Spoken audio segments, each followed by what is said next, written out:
السلام علیکم معزز قائرین کرام، آج ہم آپ کو اس ویڈیو میں بتائیں گے چھپ کر صدقہ دینے والے کا واقعہ۔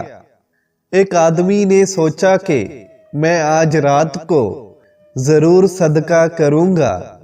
پھر وہ شخص صدقہ دینے کی نیت سے گھر سے نکلا اور وہ رقم ایک چور کے حوالے کر کے لوٹ آیا۔ صبح ہوئی تو اس نے دیکھا کہ لوگ کہہ رہے تھے کہ دیکھو پتہ نہیں کون تھا جو چور کو صدقہ دے گیا۔ جب اس مالدار کو یہ معلوم ہوا تو اس نے دل میں کہا، اے اللہ، تمام تعریفیں آپ ہی کے لیے ہیں، آج رات میں ضرور کسی کو صدقہ دوں گا۔ چنانچہ وہ رات کو نکلا اور غلطی سے زانی کو صدقہ دے کر آ گیا۔ صبح کو لوگ باتیں کر رہے تھے کہ پتہ نہیں کون ہے جو زانی کو صدقہ دے گیا۔ جب اسے یہ معلوم ہوا تو کہنے لگا، اے اللہ، تمام تعریفیں آپ کے لیے ہیں، آج رات میں ضرور صدقہ کروں گا۔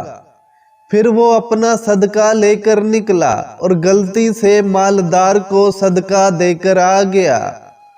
صبح جب اسے معلوم ہوا کہ میں نے تو تیسری مرتبہ غلط جگہ صدقہ دے دیا، چور، زانیہ اور مالدار کو صدقہ دینا صحیح نہیں اور اتفاقاً یہی میرے حصے میں آئے۔ پھر اس شخص کو ایک غیبی آواز آئی یا اس نے خواب میں دیکھا کہ کوئی اس سے کہہ رہا تھا، چور کو ہم نے صدقہ اس لیے دلوایا کہ شاید وہ چوری سے توبہ کر لے، اور زانیہ کو صدقہ اس لیے دلوایا کہ وہ زنا سے توبہ کر لے کہ جب بغیر گناہ کے رزق میرا رب دے سکتا ہے تو پھر میں کیوں زنا سے رزق کماؤں، اور مالدار کو صدقہ اس لیے دلوایا شاید وہ بھی صدقہ کرنے لگ جائے۔ معزز قائرین کرام، اس میں بہت سارے سبق ہیں، تو آپ کو سمجھ آ گئی ہوگی باتیں۔ آپ بھی ضرور صدقہ کیا کریں، چاہے وہ ضرورت مند کے لیے ہو یا غیر ضرورت مند کے لیے۔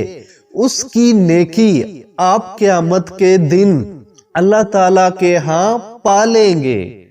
ویڈیو اچھی لگی ہو تو اس ویڈیو کو لائک کر دیں، چینل کو سبسکرائب نہیں کیا تو ضرور سبسکرائب کر دیں اور گھنٹی کے نشان پر بھی دبا دیں۔ تو ملتے ہیں اگلی ویڈیو میں، تب تک کے لیے مجھے دے اجازت، اللہ حافظ۔